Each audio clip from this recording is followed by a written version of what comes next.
पिछले 8-9 वर्षों की तरह इस बार भी बजट में कृषि को बहुत अधिक महत्व दिया गया है।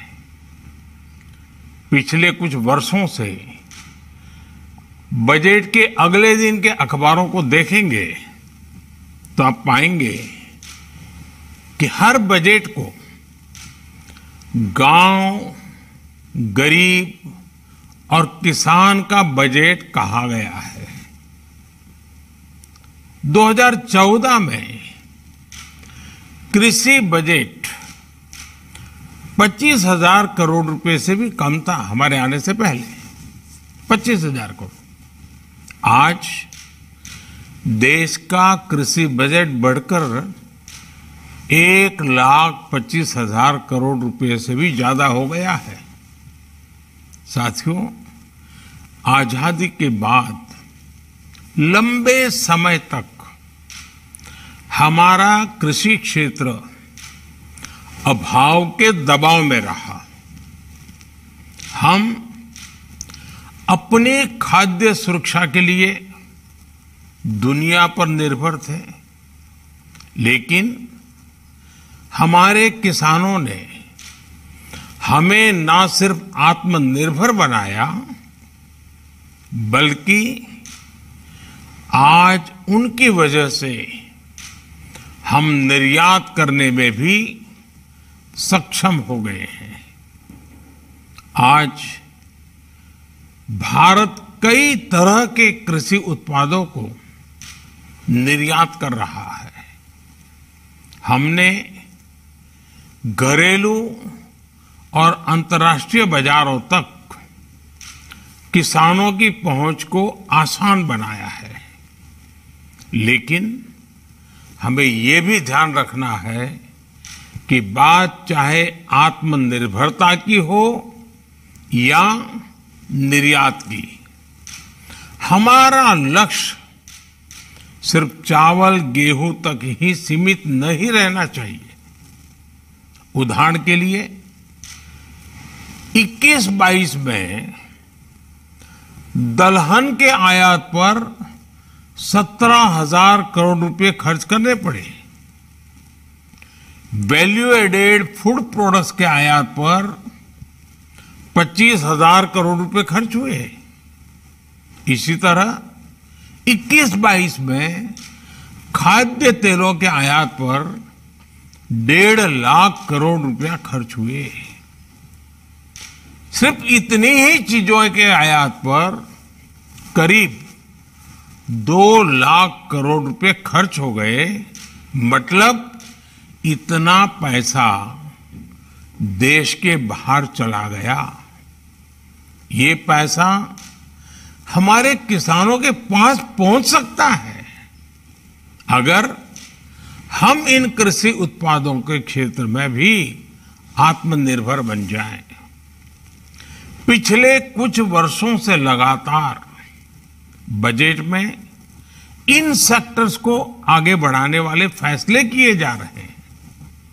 हमने एमएसपी में बढ़ोतरी की, दलहन उत्पादन को बढ़ावा दिया, फूड प्रोसेसिंग करने वाले फूड पार्कों की संख्या बढ़ाई गई, साथ ही खाद्य तेल के मामले में पूरी तरह आत्मनिर्भर होने के लिए मिशन मोड में काम चल रहा है।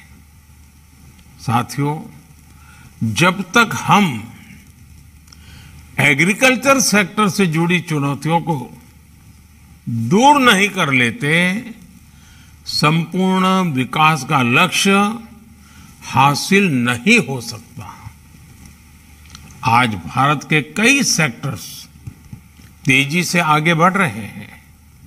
हमारे ऊर्जावान युवा बढ़ चढ़ करके उसमें हिस्सा भी ले रहे हैं, लेकिन एग्रीकल्चर में उनकी भागीदारी कम है, जबकि वो भी इसके महत्व और इसमें आगे बढ़ने की संभावनाओं के बारे में जानते हैं।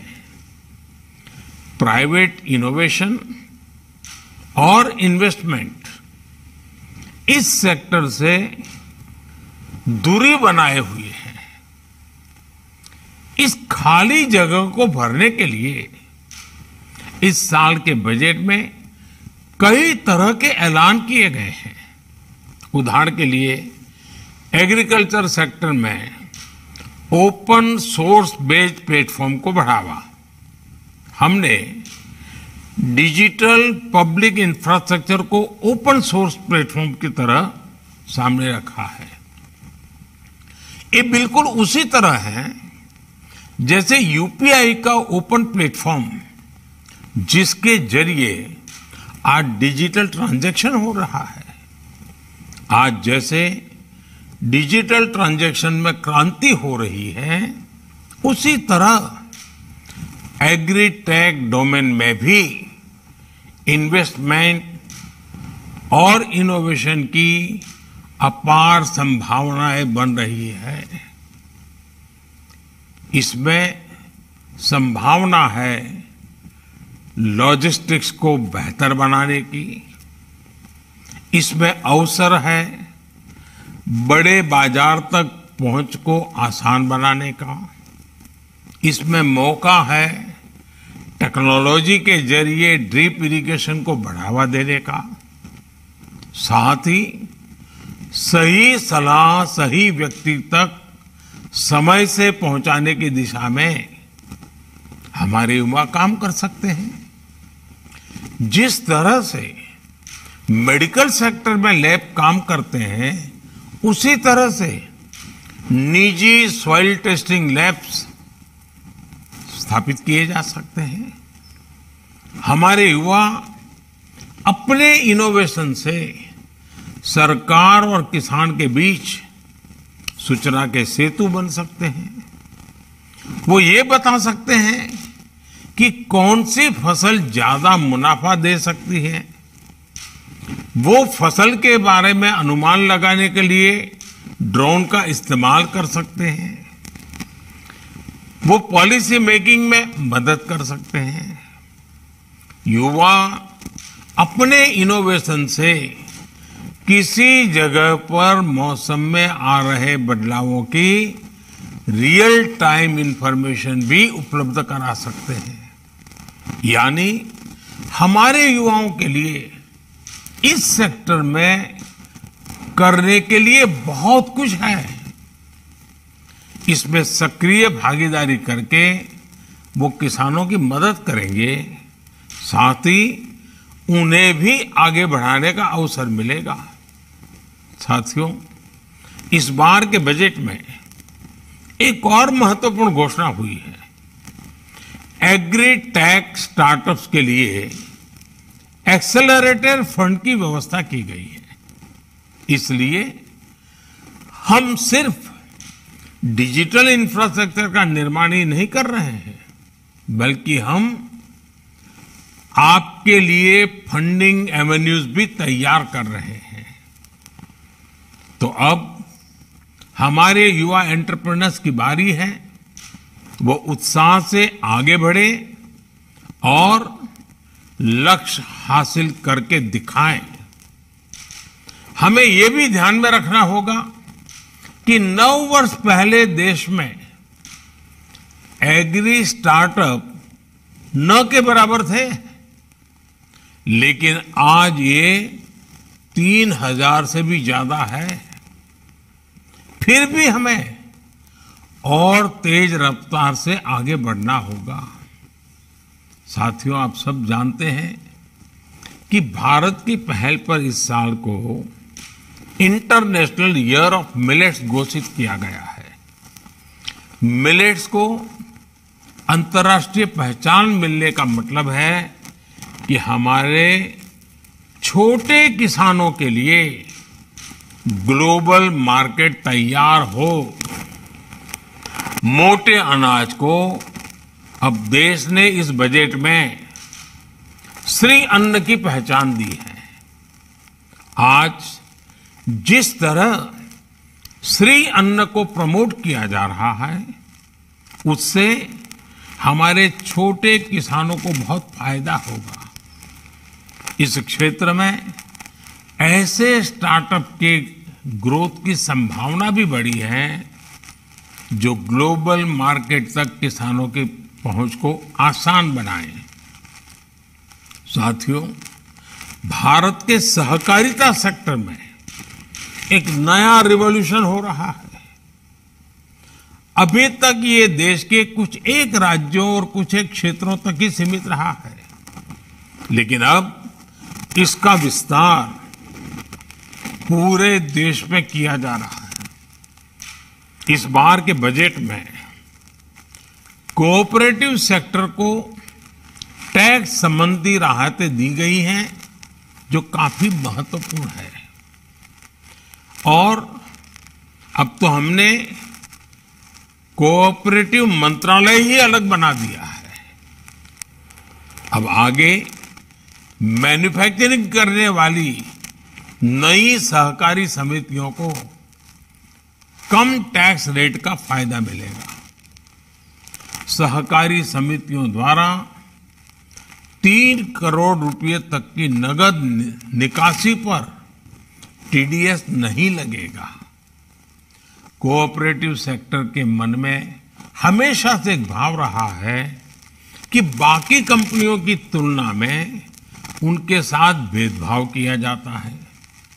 इस बजट में इस अन्याय को भी खत्म किया गया है।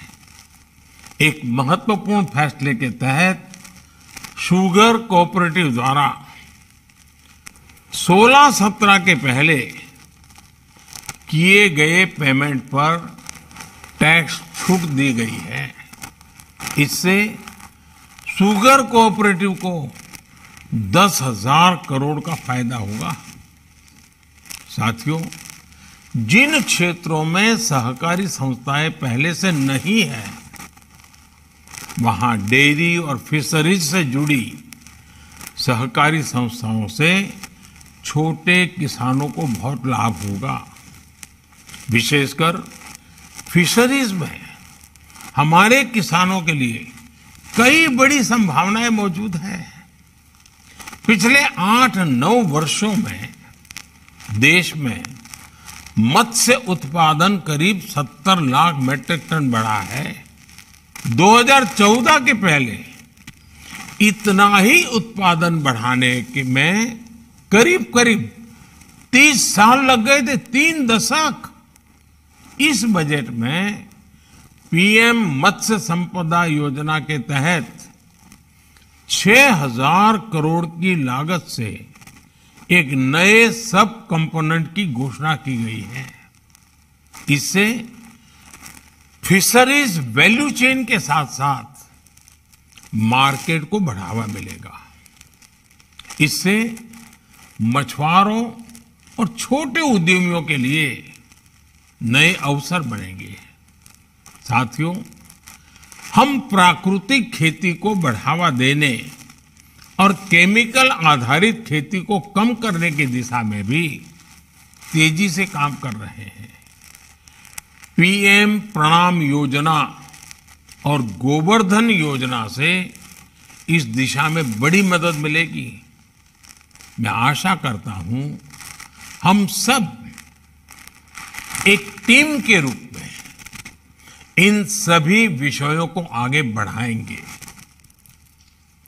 मैं फिर एक बार आज के एक वेबिनार के लिए आपको शुभकामनाएं देता हूं। मुझे विश्वास है कि आप सब स्टेक होल्डर्स मिलकर के इस बजट का अधिकतम लाभ अधिकतम लोगों को जल्दी से जल्दी कैसे मिले, बजट में किए गए प्रावधानों और आपकी शक्ति, आपका संकल्प जुड़ जाए तो मुझे पक्का विश्वास है कि हम जिन ऊंचाइयों को कृषि क्षेत्र को ले जाना चाहते हैं, मत्स्य उद्योग को ले जाना चाहते हैं, हम जरूर ले पाएंगे। आप बहुत गहराई से चिंतन कीजिए, मौलिक विचारों का योगदान दीजिए, रोडमैप बनाइए और मुझे पक्का विश्वास है ये वेबिनार 1 साल के लिए पूरा रोडमैप तैयार करने में सफल होगा। बहुत बहुत शुभकामनाएं, बहुत बहुत धन्यवाद।